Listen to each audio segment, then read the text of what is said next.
ভাবো একবার, এমন এক জগৎ যেখানে মৃত্যু নেই, নেই কষ্ট, নেই কোনো ঘৃণা, যেখানে সূর্য ওঠে না তবুও চারদিক আলোয় ভরে থাকে। সেখানে নেই অন্ধকার, নেই দুঃখের ছায়া, নেই অনিশ্চয়তার ভয়।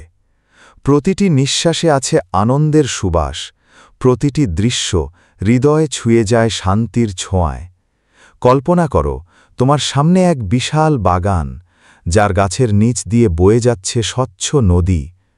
পাতায় ঝুলে আছে ফল, যা খেতে ইচ্ছে করবে, আর খাওয়ার পরও বদলাবে তার স্বাদ। তোমার চারপাশে বাতাস বইছে মস্ক ও কস্তুরীর ঘ্রাণে। কোনো ক্লান্তি নেই, কোনো ক্ষুধা নেই, শুধু প্রশান্তি আর সুখের ঢেউ। তুমি বসে আছো সোনার প্রাসাদের বারান্দায়, যেটি আল্লাহ নিজ হাতে তোমার জন্য তৈরি করেছেন। দূরে দেখা যায় ফেরেশতারা হাসি মুখে পানীয় পরিবেশন করছে সোনার পাত্রে। চারপাশে হুরগণ, তাদের মুখমণ্ডলে এমন সৌন্দর্য যা সূর্যের আলোকেও হার মানায়। তুমি যা চাও মুহূর্তেই তা হাজির হবে। খাবার, বাগান, প্রাসাদ বা প্রিয়জন সব তোমার সামনে। কেউ কারো প্রতি হিংসা করবে না, কেউ কষ্ট দেবে না। জান্নাতে থাকবে না বার্ধক্য, না কোনো রোগ, না কোনো কান্না। থাকবে কেবল আনন্দ, ভালোবাসা আর অনন্ত জীবন। আর সবচেয়ে বড় সুখ, একদিন আল্লাহ নিজে তোমার সামনে আসবেন, বলবেন, আমি তোমার প্রতি সন্তুষ্ট আর কখনো অসন্তুষ্ট হব না। তখন হৃদয়ে ভরে যাবে এমন প্রশান্তিতে যা ভাষায় প্রকাশ করা যায় না। হ্যাঁ, এই জগতই জান্নাত, একটি এমন স্থান যেখানে প্রতিটি আত্মা পাবে চিরন্তন বিশ্রাম, আর প্রতিটি মুহূর্ত ভরে উঠবে শান্তির আলোয়।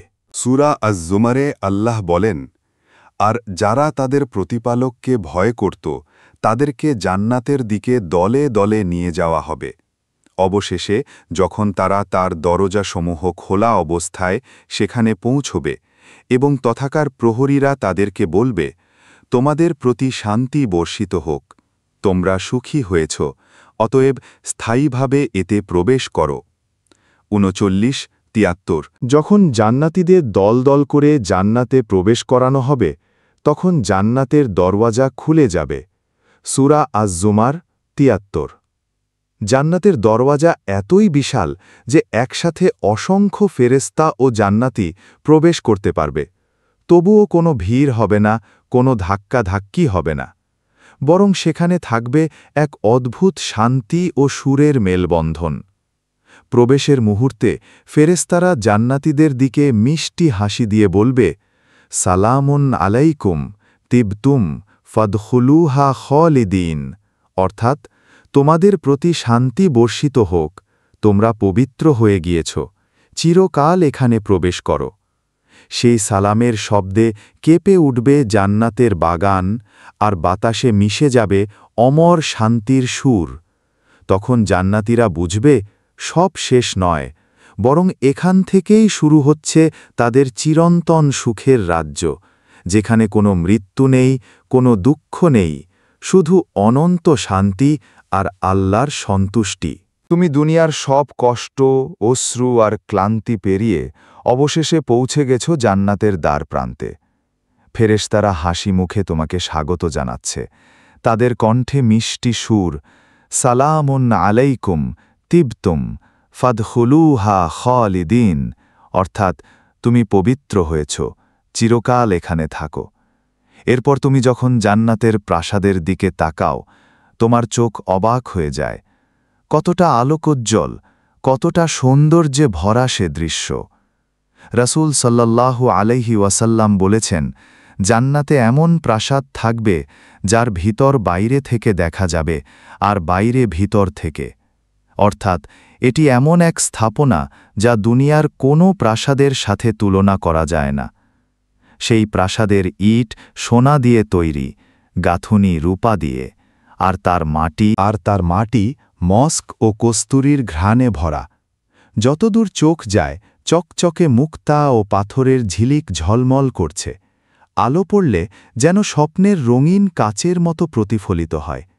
প্রতিটি দেওয়াল এমনভাবে সাজানো যেন স্বর্গের আলো নিজেই ওখানে বসবাস করছে।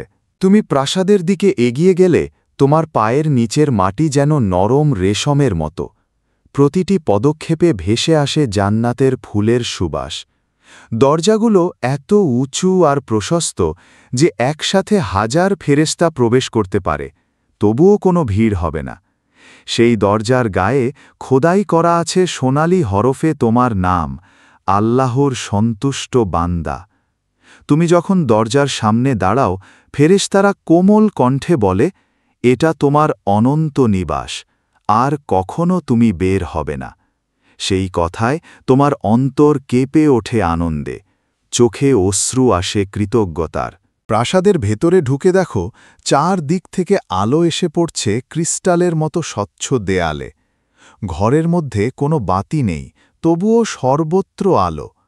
প্রতিটি জানালা দিয়ে দেখা যায় নদী, বাগান, ফুল আর দূরে ঝলমল করা সোনালি পাহাড়। মেঝে তৈরি হয়েছে রূপার টাইলসে, যার ওপর দিয়ে হাঁটলে পদধ্বনি হয় না, শুধু সুরের মতো প্রতিধ্বনি শোনা যায়। প্রাসাদের ছাদে ঝুলছে এমন মুক্তোর ঝাড়বাতি যা আল্লাহর নূরের প্রতিফলন বহন করছে। বাতাসে ভেসে বেড়াচ্ছে সুগন্ধি ধোঁয়া, যেন রুহকে প্রশান্ত করে দিচ্ছে। এক কক্ষে তুমি দেখো সোনার তৈরি সিংহাসন, তার গায়ে রেশম ও দামি কাপড়ে মোড়ানো আসন। পাশে প্রবাহিত হচ্ছে স্বচ্ছ দুধের নদী, তার ধারে ফুটে আছে সোনালি রঙের ফুল। হুরগণ হাসি মুখে পানীয় পরিবেশন করছে সোনার পাত্রে, তাদের মুখমণ্ডল এমন উজ্জ্বল যে আলো যেন তাদের চারপাশে নাচছে। দূরে দেখা যায় আরও প্রাসাদ, তোমার বন্ধু, প্রিয়জন এবং সেই সব মানুষ যারা দুনিয়ায় আল্লাহর পথে চলেছিল। তারা সবাই আনন্দে একে অপরকে বলছে, আলহামদুলিল্লাহ, আল্লাহ আমাদের প্রতিশ্রুতি পূর্ণ করেছেন। জান্নাতের প্রাসাদে নেই কোনো দরজা বন্ধ হওয়ার ভয়, নেই কোনো রাতের অন্ধকার, নেই কোনো একাকিত্ব, নেই কান্না। এখানে প্রতিটি হাসি চিরস্থায়ী, প্রতিটি মুহূর্ত অনন্ত সুখে ভরা। যখন তুমি সেই প্রাসাদের বারান্দা থেকে জান্নাতের দিকে তাকাও, তখন বুঝতে পারো এটাই সেই স্থান যার জন্য তুমি দুনিয়ায় ত্যাগ করেছিলে, আল্লাহর আদেশ মানার জন্য লড়েছিলে, পাপ থেকে দূরে থেকেছিলে। এখন তুমি চিরকাল এই প্রশান্তির মাঝে থাকবে। ফেরেশতারা আবারও বলবে, তুমি পবিত্র হয়েছ, আর আল্লাহ তোমার প্রতি সন্তুষ্ট।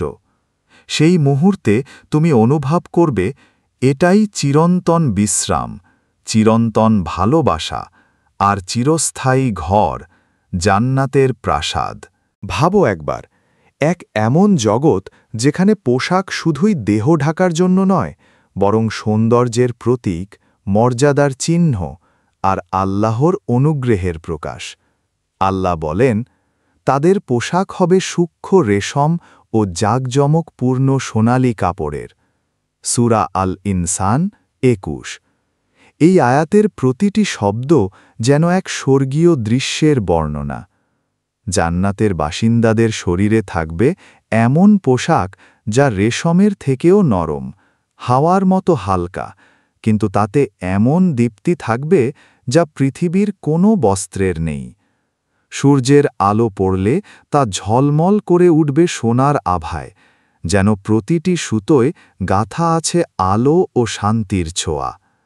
পোশাকের ভাঁজে থাকবে মস্কের ঘ্রাণ, প্রতিটি রং হবে অপার্থিব, কখনো সবুজ পান্নার মতো, কখনো রূপালী চাঁদের মতো, আর কখনো হুরদের হাসির মতো কোমল। তাদের হাতে থাকবে সোনার বালা, যা আলো ছড়াবে কিন্তু ওজনহীন, গলায় মুক্তার মালা, যা নিজেই জ্যোতির উৎস। জান্নাতের মুক্তা কোনো সাগর থেকে নয়, বরং আল্লাহর আদেশে সৃষ্টি এমনভাবে যে এক বিন্দু আলোর মধ্যে রয়েছে হাজার রঙের ঝলকানি। আর তাদের মুখে থাকবে এমন এক জ্যোতি যা সূর্যের আলোকেও হার মানায়। আল্লাহর সন্তুষ্টির প্রতিফলন হবে সেই মুখমণ্ডলে, চোখে শান্তি, হাসিতে প্রশান্তি, আর কণ্ঠে থাকবে কৃতজ্ঞতার সুর। জান্নাতের এই পোশাক কখনো পুরনো হবে না, মলিন হবে না, ধোয়ার প্রয়োজন হবে না। বাতাসের স্পর্শেই তা নবীন হয়ে উঠবে। কখনো ক্লান্তি আসবে না, ঘাম বা ধুলো স্পর্শ করবে না। প্রতিটি জান্নাতির সৌন্দর্য হবে পূর্ণতার পর্যায়ে, যেমন আদম আলাইহিস সালামের সৃষ্টি হয়েছিল, উজ্জ্বল, পরিপূর্ণ, দোষমুক্ত।